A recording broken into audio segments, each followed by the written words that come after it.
Perkenalkan, kami dari kelompok 2 Hadis Tarbawi. Di sini kami akan menjelaskan hadis tentang belajar. Nah, sebelum kita lanjut ke materi, alangkah baiknya kita kenalan dulu yuk sama anggota kelompok 2. Karena tak kenal maka tak sayang. Perkenalkan, nama saya Anissa Lutfiati Nikmah, NIM 1910710033. Hai, namaku Putra Tenaga Fajriah, NIM 1910710034. Halo, perkenalkan saya Cindy Roda Dewi, NIM 1910710029. Hai, saya Suci Maharani, NIM 191071004. Dadah. Nah, udah kenal semua kan ya? Gimana? Udah sayang apa belum? Jadi di sini kelompok 2 akan menjelaskan tentang 3 pokok materi pembahasan. Yang pertama adalah hakikat belajar, yang kedua kedudukan belajar dalam Islam, dan yang ketiga adalah motivasi bagaimana sih cara agar kita semangat belajar. Untuk yang pertama ini akan disampaikan oleh Suci Maharani. Silakan Mbak Suci. Saya sebagai pemateri pertama akan menjelaskan pengertian hakikat belajar. Istilah belajar sendiri sudah banyak dikenal oleh banyak kalangan. Penyetus dari pengertian belajar merupakan Bill Gates yang menyatakan bahwa belajar merupakan cara yang dilakukan manusia untuk mendapatkan aneka ragam kompetensi, skill, dan attitude. Kemampuan, keterampilan, dan sikap tersebut diperoleh dari masa bayi hingga masa tua melalui rangkaian proses belajar hingga akhir hayat. Rangkaian proses belajar itu dilakukan dalam bentuk keterlibatan dalam pendidikan informal maupun non-formal. Kemampuan belajar inilah yang membedakan manusia dengan makhluk lainnya. Belajar sebagai proses manusiawi memiliki kedudukan dan peran penting baik dalam kehidupan tradisional maupun manusia modern. Untuk materi selanjutnya akan dilanjutkan oleh pemateri kedua. Dan untuk pembahasan yang kedua akan saya jelaskan sendiri. Saya adalah Anissa Lutfiati Nikmah. Baik, di sini saya akan menjelaskan tentang kedudukan belajar dalam Islam. Islam sendiri sangat mewajibkan umatnya untuk belajar atau menuntut ilmu. Sebagaimana dijelaskan dalam hadis, "Thalibul ilmi fardhatun ala kulli muslimin wal muslimat", yang mana artinya adalah menuntut ilmu itu wajib untuk setiap muslim laki-laki dan muslim perempuan.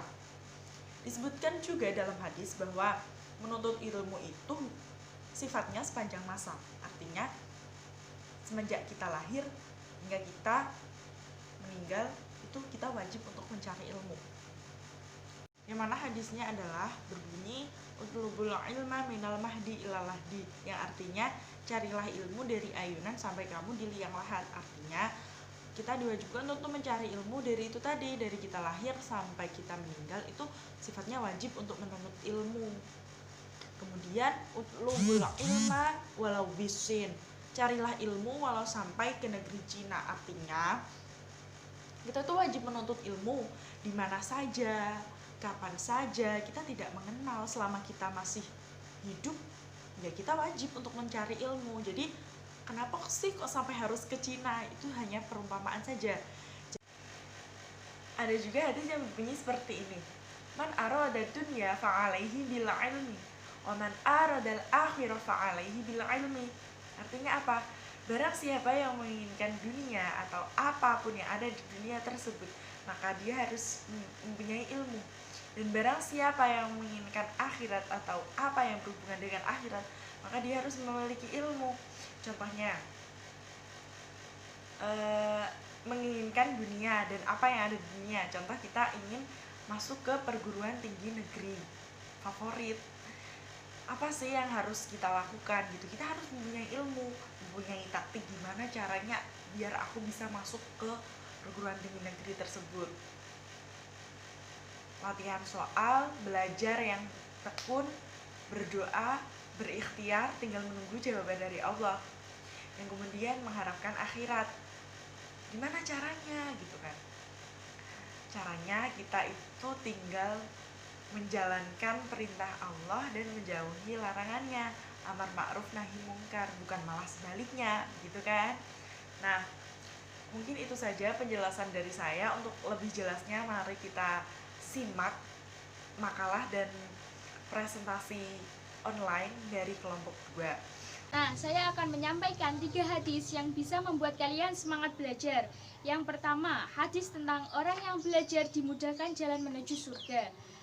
Hadisnya, man salaka tariqan yaltamisu fihi ilman, sahalallahu lahu bihi tariqan ilal jannah. Nah, yang artinya, barang siapa menempuh jalan untuk mencari ilmu, maka Allah akan memudahkan jalan ke surga baginya. Hadis riwayat Muslim. Melanjutkan penjelasan dari hadis pertama, yaitu maksudnya, barang siapa yang menempuh suatu jalan, berjalan atau masuk menuju tujuan, mencari suatu ilmu, baik itu ilmu yang sedikit ataupun ilmu banyak, ilmu agama maupun ilmu umum, maka Allah akan memberikan pertolongan jalan masuk surga dengan cara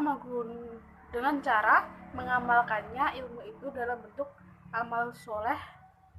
Kemudian kedua ilmu tersebut atau agama maupun umum bisa dijadikan bisa menjadikan jalan untuk menuju surga.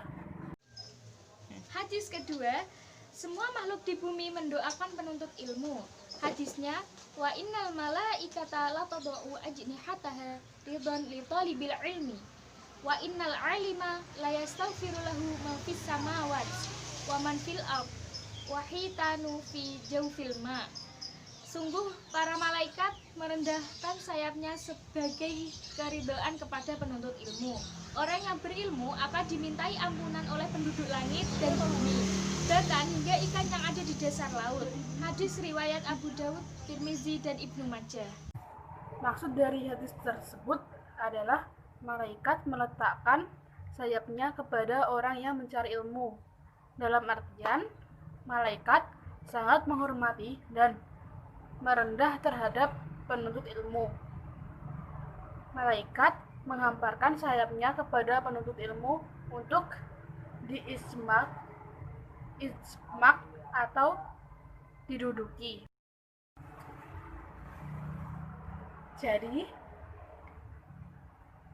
Jadi kesimpulan dari makalah ini adalah belajar merupakan proses yang dilakukan oleh manusia untuk mendapatkan aneka ragam kompetensi, skill, dan attitude yang diperoleh secara bertahap dan berkelanjutan, mulai dari masa bayi sampai masa tua, melalui rangkaian proses belajar yang sepanjang hayat. Kemudian, belajar mengenai ilmu agama ataupun ilmu pengetahuan lain akan bisa membantu seseorang mudah dalam menentukan jalan hidup dan mendapatkan apa yang diinginkan seperti manfaat ilmu dalam pandangan Islam.